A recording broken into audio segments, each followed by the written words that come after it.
viewers, I am Aman Agarwal and welcome back to Master Chess. Before all, I want to start by apologizing for I have not uploaded some videos for the past few weeks and I am really sorry for that, and to make up for it, I'll have something for you guys soon. But before that, I am back at it again, and today, as we all know that the Tata Steel Chess Rapid and Blitz event is back in Kolkata at the National Library, and it's a nice feeling that all the OTB tournaments are coming back and the chess world is coming back to normal. So yesterday the first round of the Tata Steel Masters was played and it had some interesting games with the top 10 players participating. The players participating were Param Maghzuddu, Lek Wang Liam, Vidit Gujrathi, Adhiban Baskaran and Pragnananda Ramesh Babu, to name a few.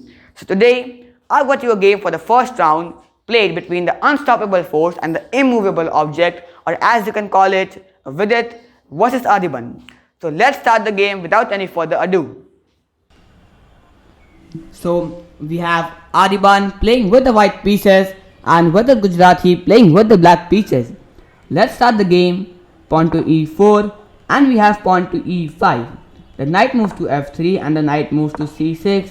As we all know, bishop c4 and bishop to c5, the Gyuko piano game. Very common opening, so it's nothing to explain. And we have pawn to d3. Knight moves to f6 and the bishop moves to g5. Pawn to h6, kicking away the bishop, and bishop to h4. d6 was played with the idea of bishop to g4 and the knight coming to d4 to harass this knight. So clearly stopping that, pawn to c3 so that the knight cannot come on d4. Pawn to a5 and knight b to d2, developing the knight.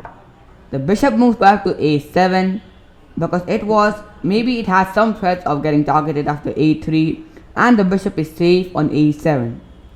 Short castles from white and pawn to g5.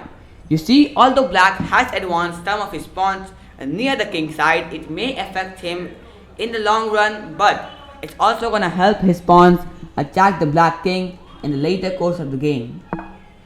Pawn to bishop to g3 and black as well short castles. Pawn moves to a3 and the knight moves back to h7.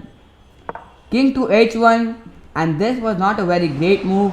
Although we see that both of them want to bring the rook on the g file to attack sometime, and also black has an idea of removing himself from the pin of this bishop. Anyways, we have king to h8 and the pawn moves to b4. Pawn to h5 was played. Well, here Vidit overlooked an opportunity, and the better move here would have been to play pawn to f5. And let's say just in case to show you, if white plays a move like pawn captures here, then pawn to f5 simply traps this piece and black is winning. So anyways, pawn to f5 wasn't played and pawn to h5 was played. Well, maybe planning to go pawn to h4. So we have pawn to b4, and here we have Vidit played knight to e7, and this is really a great blunder.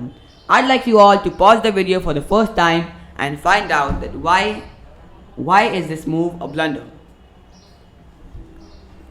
So once you're back with the solution, let me tell you the correct move before I tell you why is this a blunder. So the best move here would have been to play knight back to b8, and this is a very unnatural move because you're undeveloping a knight, and this is something which humans can't think at the moment. So knight to e7 was played, and as you all thought, but here Adhiban played bishop captures on e5. This is not the best move in the position, and before I tell you why, let me again tell you to pause the video and find out the best move in the position. Yes, the best move in the position is knight captures on g5, simply winning a pawn and also gaining some attack. Here at this point, Vidit might have realized that this was a blunder, but Adhiban. But okay, so let's show you a line here. Let's say Vidit takes this knight on g5, then we can simply have queen captures on h5. The knight moves here, and if the knight moves to h7, we can have pawn to f4. And just to show you what is the threat of black, let's say we play a careless move like pawn to f6, fe5, fe5, and here we can have the beautiful bishop captures on e5 check. the white pawn gonna capture, and queen captures on d5, knight to f6, the rook captures on f6, and if you can capture back, the queen is gonna take, and you could see that white would simply gain a winning position out there. But okay, after knight to e7, Adhiban also couldn't spot this move, and therefore he himself played bishop captures on e5. We have de5 and the knight took on e5. The king moved to g7 because this pawn was being attacked, and you see white has already some ideas of here, but now black has regained his control over the position and there is no such dangerous threats. Pawn to f4 was played, and this is not a very great move because it is not a properly timed move. Pawn to g4, and we have pawn to d4. This was neither a great move because this helps black to play pawn f4, pawn f3 and f4 to kick away the strong knight. f3, knight to d3, pawn to f5, and here knight to e5 was played. This is not really an either great move because this overlooks an opportunity for black to develop a piece, and Vidit quickly played the great move knight to f6, simply developing a piece and attacking the pawn. Once again, for a roundup, let me remind you that white has sacrificed a piece and is a piece down for 2 pawns. And as you could see, he couldn't gain the initiative that time, and now the black king is pretty safer, so that extra piece is gonna cost him a lot. Queen to e2 was played, defending the pawn. With it took, he took back, takes, and takes back. Here again, we have a very good move, bishop to f5, and he allowed the Adhiban to take the pawn on b7. This shows the excellent positional understanding of Vidit Gujrathi, and as we call him, the master of positional chess. We have bishop to b6, and he is planning to make this queen almost dormant, and you see this queen has very limited squares to go, and this queen is becoming a useless piece out there. Pawn to b6 was played, maybe trying to bring the queen to g2, but Vidit knew that Adhiban was gonna play this and therefore tried to block it, and was successful rather when blocking it with pawn to c6. Well, the black knight was to take, and that what happened. The black knight took, and here instead of taking back normally with the knight, he played an even better move, bishop to e4 check, giving the intermezzo here, and the white king is gonna be in serious trouble after these 2 bishops simply coming. King to g1 was played, and the bishop was captured and knight was captured with the bishop. bc6 and rook to a7.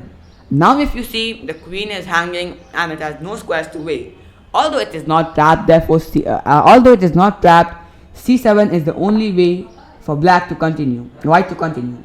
We have queen d4 check. Well, this was a brilliant move played by Vidit, and if you ask me here, the computer tells that queen to c7 is the best move.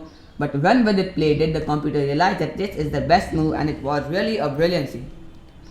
Queen d5, pawn to d4, and Vidit captured the rook on b7, the queen on b7, so the queens are off the board.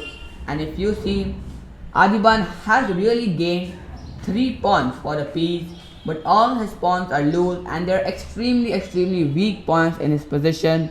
So all these pawns are gonna fall very quickly, and he has to face a loss, and it's almost lost. It's just few hopes for white. So here Vidit played. So here we have king to g2 because he wants to save himself from this check and this check, winning away this. Rook captures on c7 was played, and we have rook to e1. Well, the idea is if you take my bishop, your knight is hanging, but why take the bishop when you're getting a pawn for free? He simply took the pawn, rook a to d1, and knight to f4, an even better move, defending the knight, threatening knight to e3. Bishop to d3 was played, and there comes the knight into d3 to finish the game. It was at this point in the position that Adhiban resigned the game because there's no way you're gonna save it with 1 rook down from one of the top grandmasters in India. So, I hope you enjoyed this game. It really was a great game, and in the first round of the Tata Steel Rapid and Blitz event, and let's hope we get more videos and I'll try to provide you regular coverage of all the good games from the Tata Steel. Till then, thank you for watching and bye for now.